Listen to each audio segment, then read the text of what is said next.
কি আশ্চর্য, এই সন্তান যখন আমার গর্ভে গিয়েছে, দুনিয়ার 4 জন মহিয়াসী নারী আমার সাথে সাক্ষাৎ করেছে, আমাকে সালাম দিয়েছে, বলি সুবহানাল্লাহ।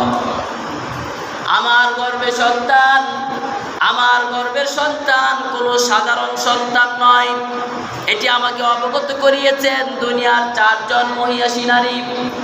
এর মধ্যে 1 নাম্বার হচ্ছে আদমের স্ত্রী মা হাওয়া স্বপ্নযোগে আমার সাথে সাক্ষাৎ করেছে আর আমাকে সালাম দিয়েছে আর বলেছে আপনার গর্ভে যে সন্তান আছে এই সন্তান হবে দু জাহানের বাদশা রহমাতুল লিল আলামিন, বলি সুবহানাল্লাহ।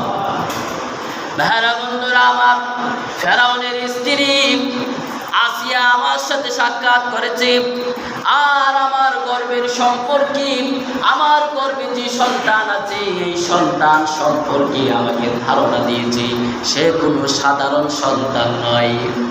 ইব্রাহিমের স্ত্রী হাজেরা আমার সাথে রাতের বেলা স্বপ্নযোগে সাক্ষাৎ করেছে আর বলেছে আমেনা আপনার গর্ভে যে সন্তান আছে এই সন্তান কোনো সাধারণ সন্তান নয়, তিনি দু জাহানের বাদশা হবে, রহমাতুল লিল আলামিন হবে। সর্বশেষ ঈসা নবীর মা মরিয়ম আমার সাথে সাক্ষাৎ করেছে, আমার সাথে সাক্ষাৎ করে আমার সন্তান সম্পর্কে ধারণা দিয়েছে। ভাইরা বন্ধুরা আমার, এই 4 জন হচ্ছে দুনিয়াতে বিখ্যাত 4 জন মহিয়াসী নারী। এই 4 জন মহিয়াসী নারী